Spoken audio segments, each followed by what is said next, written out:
भारत की तत्काल प्रधानमंत्री इंदिरा गांधी के कार्यकाल में 25 जून 1975 को देश में आपातकाल घोषित किया गया था। यह आपातकाल 21 मार्च 1977 तक यानी लगभग 21 महीने तक लागू रहा।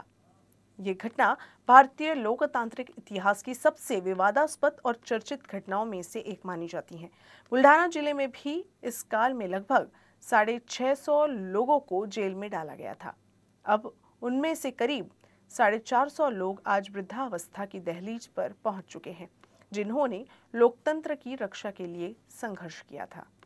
भारतामध्ये इंदिरा गांधी काँग्रेस सरकारने त्यावेळेला आणीबाणीची घोषणा केली आणि आणीबाणीची घोषणा केल्यानंतर अनेक ज्येष्ठ लोकांना, ज्येष्ठ व्यक्तींना, विरोधकांना, पत्रकारांना त्यांनी अटक केली।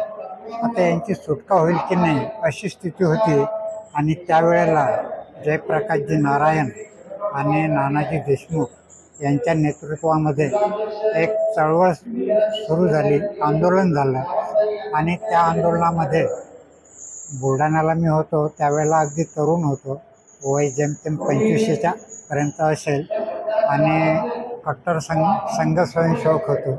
वरतून आदेश आला की आपल्याला आंदोलन करायचं आणि आम्ही आंदोलनामध्ये सहभागी झालो। खरं म्हणजे आंदोलनात सहभागी झालो, पण त्याचे परिणाम काय होतील, शिक्षा होईल, सुटका कधी होईल, म्हणजे तिथे काय करावं लागेल काहीही चिंता नाही। सगळ्यांच्या सोबत आम्ही तिथे सामील झालो। जेलमध्ये गेल्यानंतर म्हणजे आम्ही जरी गुन्हेगार कैदी नव्हतो, राजबंदी होतो आम्ही तसं म्हटलं तर, परंतु राजबंदीप्रमाणे ती वागणूक आम्हाला मिळत नव्हती। 25 जून 1975च्या मध्यरात्री माजी प्रधानमंत्री श्रीमती इंदिरा गांधी यांनी संपूर्ण देशामध्ये जी आणीबाणीची घोषणा केली, एक प्रकारे लोकशाहीची हत्या केली। तत्कालीन राष्ट्रपती फखरुद्दीन अली अहमद हे आजारी असताना या बाईंनी काय केलं, त्यावेळेस अलाहाबाद उच्च न्यायालयाचा जो 12 जूनचा निकाल आला होता त्याच्यामध्ये ह्या अपात्र घोषित झाल्या होत्या, म्हणून यांची सत्ता कायम ठेवायची होती। काहीतरी उलथापालथ करून इथे त्यांचीच पुन्हा हुकुमशाही आणायची होती।